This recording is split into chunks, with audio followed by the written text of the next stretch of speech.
দুর্ভাগ্যের সাথে বলতে চাই, গত 5ই আগস্টের যে অভ্যুত্থান হয়েছে, সেই অভ্যুত্থানে এই রংপুরেই প্রথম শহীদ হয়েছিল শহীদ আবু সাঈদ। কিসের জন্য তিনি আত্মত্যাগ করেছিলেন? তিনি আত্মত্যাগ করেছিলেন বাক স্বাধীনতার জন্য, তিনি আত্মত্যাগ করেছিলেন গণতন্ত্রের জন্য, তিনি আত্মত্যাগ করেছিলেন সহাবস্থানের জন্য, তিনি আত্মত্যাগ করেছিলেন মর্যাদাপূর্ণ একটি জাতি পরিণত করার জন্য। শহীদ রুদ্র বাংলাদেশ সম্মিলিত সনাতনী জাগরণ জোটের মুখপাত্র ও চট্টগ্রামের হাটহাজারীর পুন্ডরিক ধামের সাবেক অধ্যক্ষ চিন্ময় কৃষ্ণ দাস ব্রহ্মচারীর গ্রেপ্তার ইস্যুতে বার্তা দিয়েছে ভারত। আলোচনা করব একটি গুরুত্বপূর্ণ বিষয় নিয়ে, ইসকনের অন্ধকার দিক কিভাবে তারা বিতর্কের মুখে পড়েছেন সে বিষয়ে আজকে তুলে ধরার চেষ্টা করব। সম্পূর্ণ ভিডিওটি পুরোপুরি দেখার জন্য অনুরোধ রইল।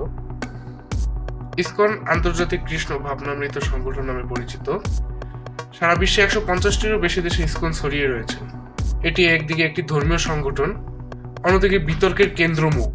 ইসকন সম্পর্কে অনেকেই জানে, তবে তাদের বিতর্কিত বিষয়গুলো এবং অন্ধকার দিকগুলো নিয়ে কতটুকু জানি সেটা কি আপনি বলতে পারবেন? আপনি কতটুকু জানেন বা আমরা কতটুকু জানি?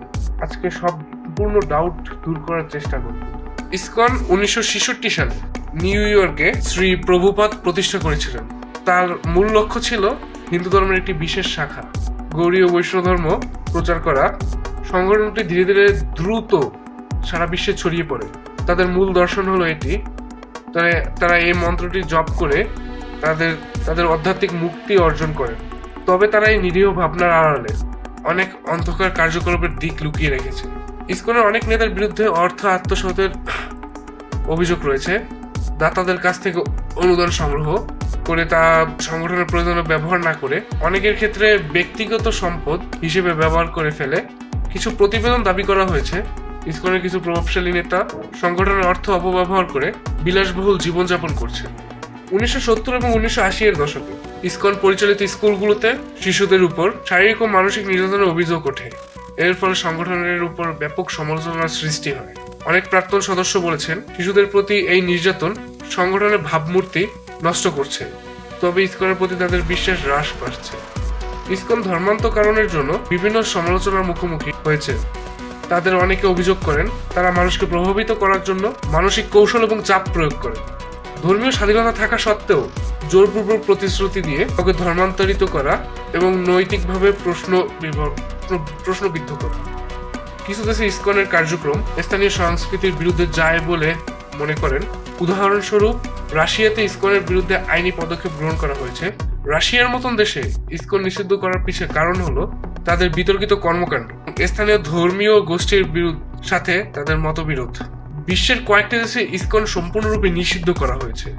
সৌদি আরব, মালয়েশিয়া, রাশিয়ার কিছু অংশে ইসকন সম্পূর্ণরূপে নিষিদ্ধ। এই নিষেধাজ্ঞাগুলি মূলত সংস্কৃতি এবং রাজনৈতিক মতপার্থক্যের কারণে আরোপিত হয়েছে। ইসকনের প্রতি সমালোচনা থাকা সত্ত্বেও তাদের মূল লক্ষ্য হলো আধ্যাত্মিক শিক্ষা সকলের নিকট ছড়িয়ে দেওয়া। কিন্তু তারা কতটুকু আধ্যাত্মিক শিক্ষা ছড়িয়ে দিচ্ছেন তারা কি আদৌ জানেন? তাদের নেতাদের কিছু অপকর্ম সংগঠনের উপর গভীর প্রভাব ফেলছে। সমালোচনাগুলোর পেছনে আসল কারণ হলো সমালোচনার পিছনে আসল কারণগুলো সকলে বিশ্লেষণ করা দরকার। ইসকন ধর্মীয় প্রচারের জন্য একটি গুরুত্বপূর্ণ সংগঠন হলেও তাদের বিরুদ্ধে ওঠা অভিযোগ এবং বিতর্ক আমাদের ভাবতে বাধ্য করে। আমরা কি সত্যি এই সংগঠন সম্পর্কে সব জানি? আপনার কি মতামত? আপনি কি ইসকনের কার্যক্রম সমর্থন করেন কি করেন? আপনার এই কর্মকাণ্ড নিয়ে কি কি প্রশ্ন রয়েছে? কমেন্টে আপনার মতামত জানিয়ে যাবেন এবং বলে যাবেন আপনি আপনি বাংলাদেশ ইসকন চান কি চান। আমাদের চ্যানেল ভিডিওটি ভালো লাগলে আমাদের চ্যানেলটিকে সাবস্ক্রাইব করে আমাদের সাথে থাকুন। ধন্যবাদ।